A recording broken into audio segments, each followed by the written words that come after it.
Cadena 30, la televisión más abierta que nunca.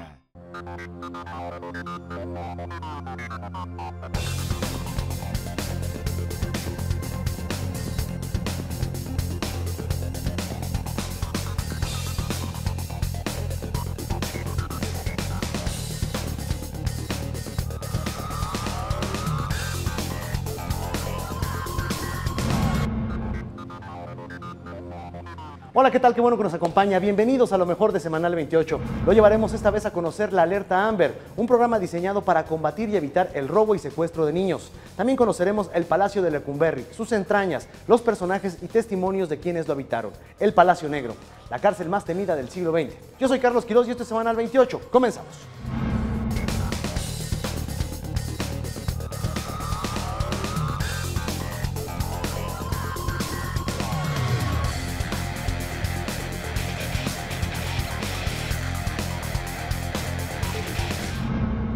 Robo y secuestro de niños, un problema en México y otras partes del mundo.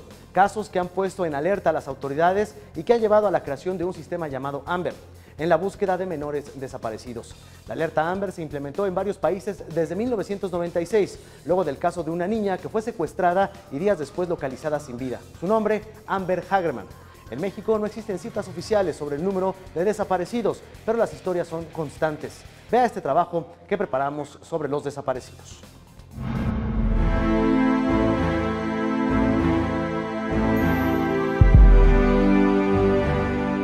El 31 de diciembre fue saqueada de una tiendita que tenemos en San Francisco Papalotla, Tlaxcala.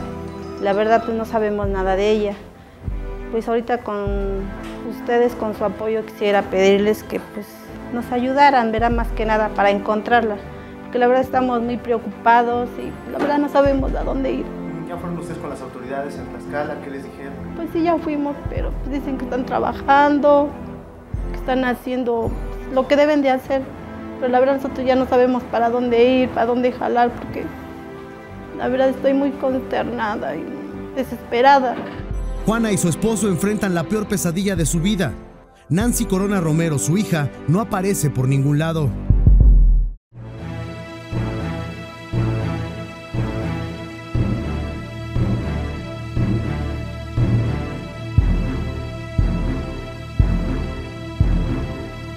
En algún lugar del planeta tienen que estar las personas. Aquí lo que tenemos que hacer es luchar para encontrarlas. Debido a este tipo de situaciones surgieron organizaciones como la de Elenita, como se le conoce a esta mujer que ha dedicado su vida a buscar a los hijos de otros. En 2012 el gobierno mexicano adoptó Alerta Amber, un instrumento nacido en Estados Unidos tras la desaparición de una niña llamada así, Amber. Hoy en día, Alerta Amber México es la manera más efectiva para recuperar a menores de hasta 18 años. La clave de Alerta Amber es justamente que en cuanto se denuncia el hecho, en cuanto se tiene conocimiento de un hecho de este tipo, se eche a andar. Y su éxito tiene mucho que ver con la cercanía de la desaparición del menor. Alerta Amber es específicamente para menores que en cuanto desaparecen son reportados y se activa esta alerta. La difusión inmediata de la imagen del menor desaparecido a través de medios de comunicación, redes sociales y un protocolo entre autoridades ha permitido tener una efectividad casi del 100%. Durante enero de 2013 se activaron 102 alertas y 80 prealertas, de las cuales 126 fueron por desaparición de niñas y 56 por niños, de los cuales se localizaron a 97. Durante mucho tiempo se buscó a los responsables, sin mecanismos que permitieran la búsqueda del menor. Hoy, Alerta Amber permite trabajar en la búsqueda del menor a través de una red a la que justamente estamos trabajando por sumar actores. Apenas el pasado 20 de febrero, la Procuraduría Capitalina y la Interpol localizaron a la menor Lorena Ivona Bendaño Vilela en la ciudad de Caracas, Venezuela, a donde viajó 7 días antes con personas ajenas a su familia. Lo anterior, gracias a Alerta Amber. Desafortunadamente, en el caso de Nancy, los resultados no han sido igual, a pesar de las historias sobre organizaciones que se dedicaban a enamorar jovencitas en Tlaxcala para después obligarlas a prostituirse. La vida de ella era normal. nunca supimos nada, pues inclusive siempre le preguntaba, decía que tenía novio y me decía que no. La verdad no fue algo pues, muy raro.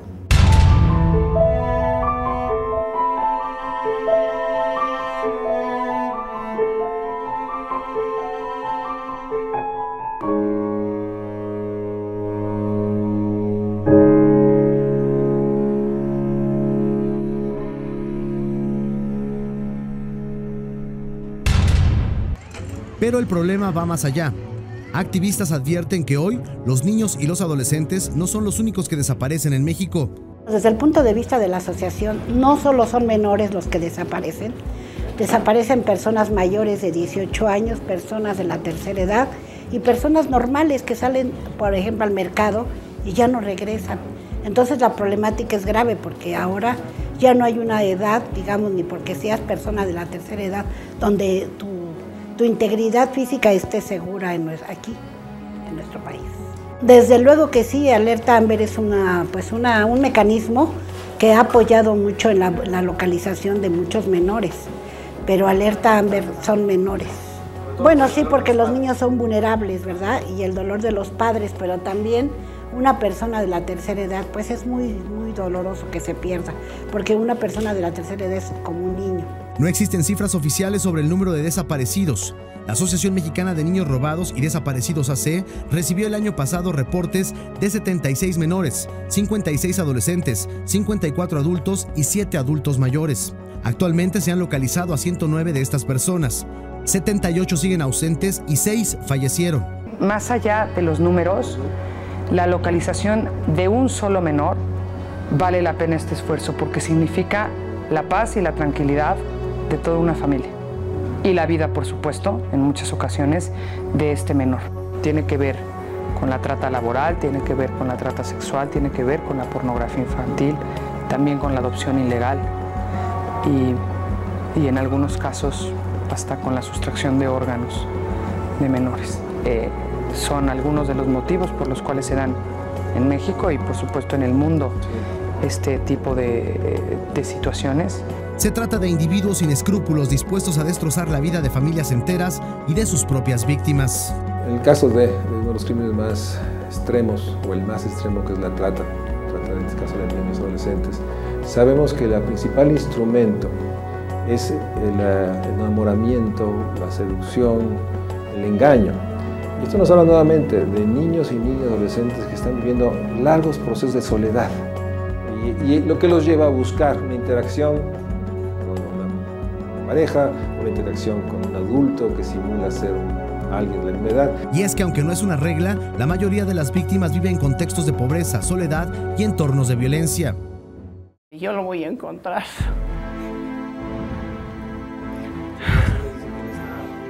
Sí, me dice que está vivo. Y lo voy a seguir buscando hasta que pueda yo. Siempre va a ser su hijo. Sí, lo voy a seguir buscando hasta donde pueda yo. Y lo voy a encontrar. No voy a perder la fe. Y seguir viniendo aquí con Elenita, que es la que nos ayuda mucho. Hacemos los recorridos, vamos a diferentes partes, a los albergues, a los CEMEFOS, y así andamos con ella también. Por ello, la Asociación Mexicana de Niños Robados y Desaparecidos busca crear una base de datos a nivel nacional que permita no solo buscar a menores de edad.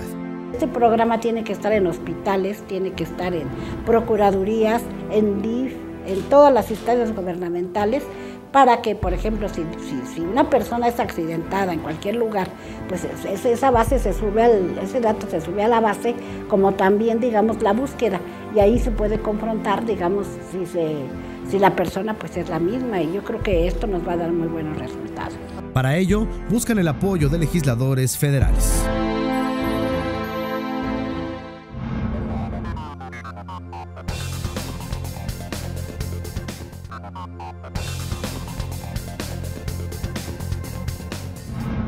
Lecumberri, la cárcel más temida del siglo XX. Con su construcción se implementó un nuevo modelo de reclusión en el país, imitando a la Santé de París. Con 7 crujías llenas de celdas, se dividían a los presos por delitos cometidos. La crujía B, que pertenecía a los traficantes de drogas. La E, a los acusados de robo. En la J, confinaban a los presos homosexuales. De ahí proviene el mote de Jotas, que se usa de manera coloquial y despectiva. Es una mirada al pasado, la historia del Palacio Negro de Lecumberri, un trabajo de mi compañero Emiliano Ortiz.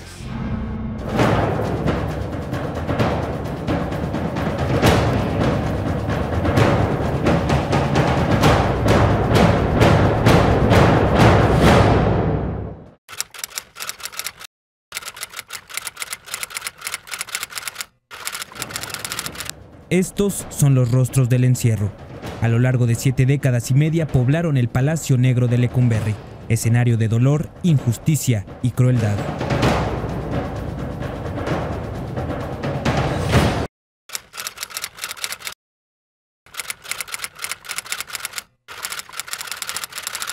Era la catedral de la represión política en nuestro país. Muchas personalidades importantes del país estuvieron ahí. Estaban en condiciones muy lamentables los presos comunes. Lecumberri era un fiel reflejo de las desigualdades de la sociedad mexicana.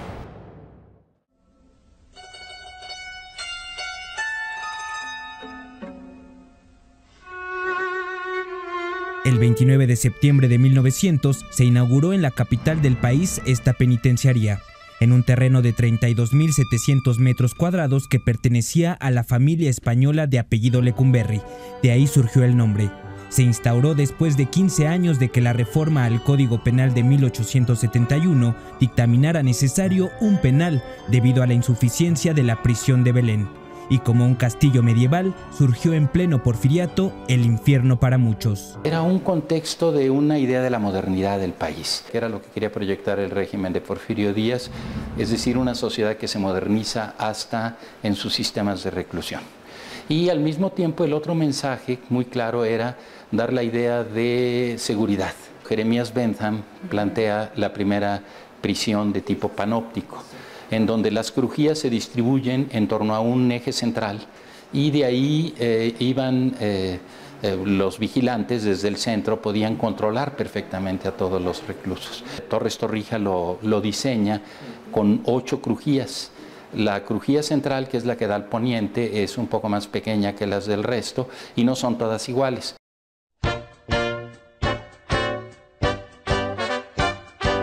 México vivía su época de esplendor. Por primera vez, los avances industriales y tecnológicos desempeñaban un papel importante en la vida diaria de la nación. La modernidad llegó con el tranvía eléctrico o las obras de desagüe. Por ello también el sistema penitenciario del país tenía que ser nuevo, estricto, fuerte, con arduo trabajo en el día, pero también educación básica. Lecumberri tenía cosas que mucha gente desconoce. Tenía un centro escolar donde había aproximadamente 850 alumnos en la primaria y aproximadamente unos 60 o 70 en una telesecundaria. De lo que se trataba era de una prisión moderna en donde más que la venganza o el castigo se buscaba la reintegración. El plan era regenerar a los individuos a la sociedad, más que castigar, desde luego separarlos, porque eran un peligro para la sociedad, pero la idea era regenerarlos, y por eso es que desde el proyecto original se instalaron talleres de carpintería, de herrería, bueno, hubo hasta de pintura en algún momento, ¿no? La estancia de los reclusos a lo largo de su condena no era miel sobre hojuelas, no era nada fácil. Ellos podían ser vigilados por un solo custodio desde la torre de vigilancia de 35 metros de altura. Podía ver cualquiera de sus movimientos, y así el de las 886 celdas que en un principio albergaba a hombres, mujeres y menores infractores. Hasta 1945, cuando se construyeron cárceles femeninas. Lecumberri tuvo 2 remodelaciones. Y eran con 4 camas. Pero ya se imaginará que a medida que fue aumentando la población recluida, fueron totalmente saturadas, ¿no? Y llegaban a darse casos hasta de 20 en el mismo espacio. Y estaban ahí hacinados en condiciones verdaderamente infrahumanas. Esas 4 paredes de 3,5 metros de largo por 2,10 de altura incluían en su interior un lavabo y excusado, por supuesto comunitarios. Así era el centro carcelario más moderno de América Latina, el lugar que vio morir en 1913 al expresidente Francisco I. Madero y José María Pino Suárez, en lo que fuere la decena trágica. Personajes trascendentales en la historia de México vivieron en este recinto de la maldad. Uno de ellos, Ramón Mercader, el asesino de León Trotsky, así como un artista de la pintura y el mural, David Alfaro Siqueiros, quien no la pisó solo una vez. La última vez que estuvo en la cárcel fue precisamente porque dio unas conferencias en Sudamérica criticando al gobierno de López Mateos, y cuando regresó el presidente se la cobró y lo acusaron de disolución social y ahí estuvo en la cárcel.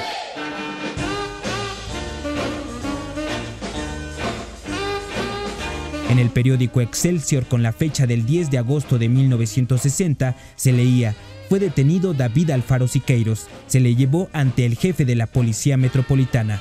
Fue acusado de disolución social. Ahí, al no poder expresarse artísticamente en el mural, pintó este biombo titulado Licenciado, no te apures, que sirvió como escenografía para una obra de teatro realizada por los reclusos.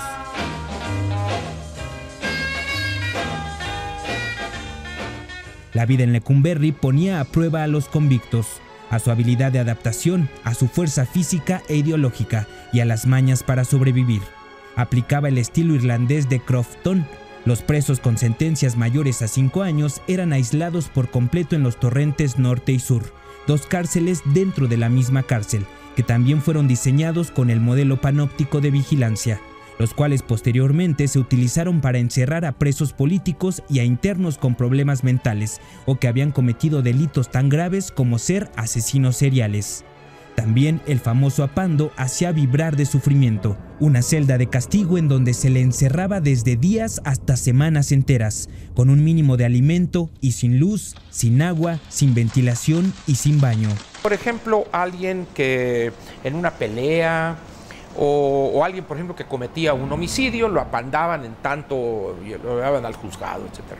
Algunos que traficaban con droga, en determinado momento se peleaban, entonces los apandaban. Normalmente era por cuestiones disciplinarias.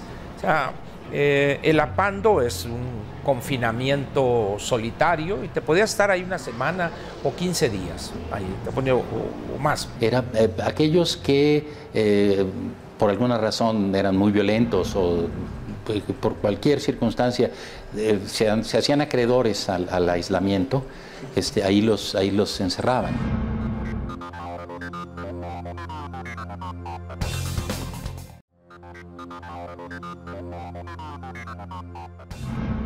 La recreación también era fundamental en el encierro.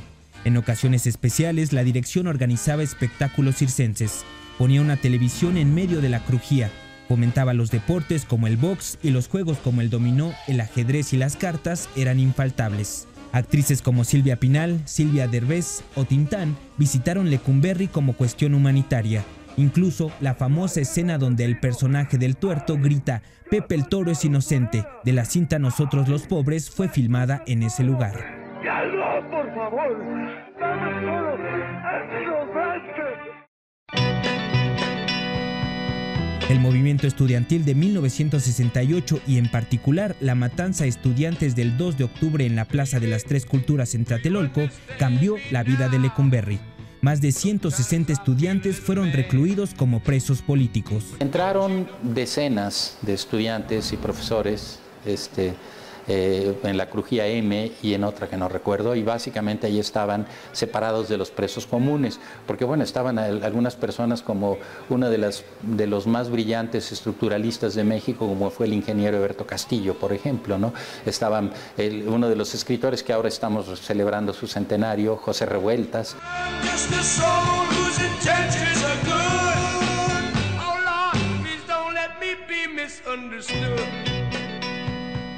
A mí me recluyeron en la crujía ahí y yo compartí durante 6 meses la misma celda con José Revueltas. Pepe y yo, bueno, teníamos muchas divergencias de carácter político, pero hicimos una vida muy, muy armónica, de mucho cariño. A mí me tocó vivir cuando Pepe escribió La Panda. Yo creo que hicimos una prisión congruente con los ideales del movimiento del 68.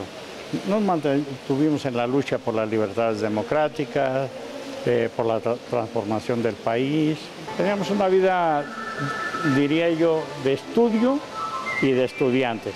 La UNAM nos mandaba los exámenes, no perdimos la calidad de universitarios, nos mandaba libros, uniformes. La UNAM jugó un papel extraordinariamente solidario con nosotros, ¿no? Ángel Verdugo, representante de la Escuela Superior de Física y Matemáticas del Instituto Politécnico Nacional, habitó más de 3 años este tétrico y violento complejo carcelario. Cuando llegaba alguien por cuestiones políticas, hacía hasta lo imposible por irse a la crujía de presos políticos.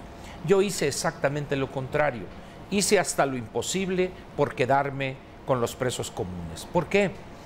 Porque la experiencia más rica de las prisiones está en su población de presos comunes. Como yo conocía muy bien ese ambiente de los presos políticos, pues yo, no tenía sentido, pues no iba a aprender algo más ahí. Entonces, por eso decidí desde un principio, y era una cuestión meditada, que si algún día me caía preso, ¿no?, me gustaría estar en presos comunes. Y lo hice.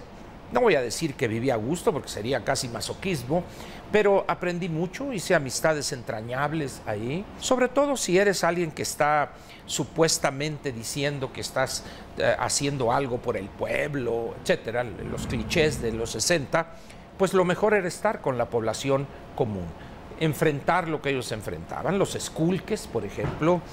De repente a las 2, 3 de la mañana llegaban los vigilantes a abrir la puerta y a tirarte todo a busca de drogas, armas, etcétera. Pero era parte de lo mismo. Conocí yo a gente famosa, entre comillas. Hice una muy buena relación con el licenciado, porque se graduó, se tituló, Gregorio Cárdenas. Un asesino serial que, bueno, quedaría para cualquier película hollywoodense, ¿verdad? Porque asesinaba a las novias y las enterraba además, ¿no? Fue un caso muy singular, como digo, porque además había seguimiento en la prensa de todas sus declaraciones. Era un hombre muy dispuesto siempre a la plática y contra lo que pudiera pensarse, un hombre muy didáctico, transmitiendo algunas cuestiones importantes, finas, del derecho o de la legislación penal mexicana. El sistema de reclusión nuestro, y Lecumberri era un vivo ejemplo de eso, es sumamente injusto. O sea, bestializa a mucha gente. Si no tienes tú una fuerte dosis de voluntad, te bestializa, te deshumaniza. A mí me tocó ver gente que se prestaba para matar a alguien por algunos papeles de heroína, por ejemplo, ¿no?, que es una de las drogas más peligrosas en la reclusión. Había una figura muy interesante que todavía debe haberla en los reclusorios, que se llama el pagador. Vamos a suponer que por alguna razón hay que matar a alguien, entonces al que le encargan el trabajo busca un pagador. Vamos a suponer una gente que está por homicidio, que tiene 40 años de sentencia, que ya no va a salir. Entonces le dicen, oye, pues mira, aquel sí, pues que 15, que 20, que X cantidad de miles de pesos, se lo dan a la familia y él va y lo mata y punto, ¿no? De cierta reja hacia adentro, los presos son los que mandan. Y hay una distribución de poder, hay comisiones, hay jugosos negocios que son concesionados por las autoridades.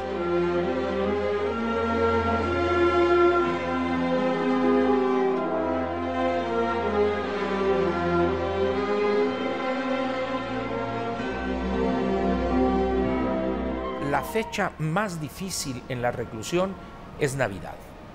Navidad es, o sea, miente el que diga, no, yo pasé indemne la Navidad. No es cierto.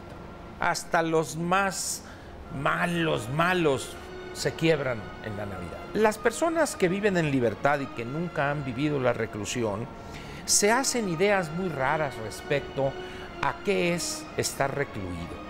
Al final de cuentas, sigues siendo tú mismo con tus filias y fobias, con tu escala de valores. Lo único que te quitan es la libertad, que al final de cuentas es quizá el bien más preciado del ser humano. La libertad, eso es lo que te quitan. pero no te quitan ni tu intelecto, ni tu capacidad de raciocinio, no te quitan tus fobias, tus filias o tus desviaciones, etcétera, ¿no? Es algo difícil de superar, ¿no? O sea, queda la marca. En 1971, Lecumberri alcanzó una población aproximada de 3.800 presos, pero 5 años después llegó a tener 6.000. Sin embargo, los números exactos no existen. Para 1976 era insostenible. El domingo 1 de agosto, después de la hora de visita, comenzó el desalojo y para el 26 del mismo mes ya no había ni un alma. El fin de Lecumberri era un hecho, hasta que historiadores y arquitectos decidieron defender el edificio. Intentamos promover o buscar consenso para que derrumbaran Lecumberri. Para nosotros era un símbolo de injusticia. A mí sí me hubiese gustado que estuviera un monumento ahí honrando a miles y miles de mexicanos, sobre todo humildes, que fueron puestos presos injustamente. Muchos presos políticos que también injustamente sufrieron la prisión. Creo que eso es lo que habría sido algo mejor y para enseñar a las nuevas generaciones que debemos cambiar en mucho, radicalmente, nuestro sistema de impartición de justicia. Así se le encontró al edificio un nuevo uso y el 27 de agosto de 1982, después de 5 años de remodelación, se inauguró el Archivo General de la Nación. De los tiempos de la cárcel ya no queda nada, ni una mancha en la pared, ni una celda con el mobiliario original. Las antiguas crujías se convirtieron en galerías y las celdas resguardaron documentos importantes de la historia de México. Un lugar abierto a investigadores y al público en general.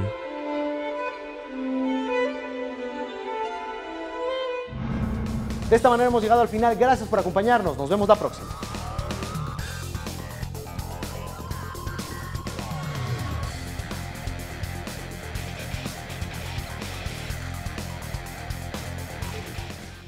Cadena 30, la televisión más abierta que nunca.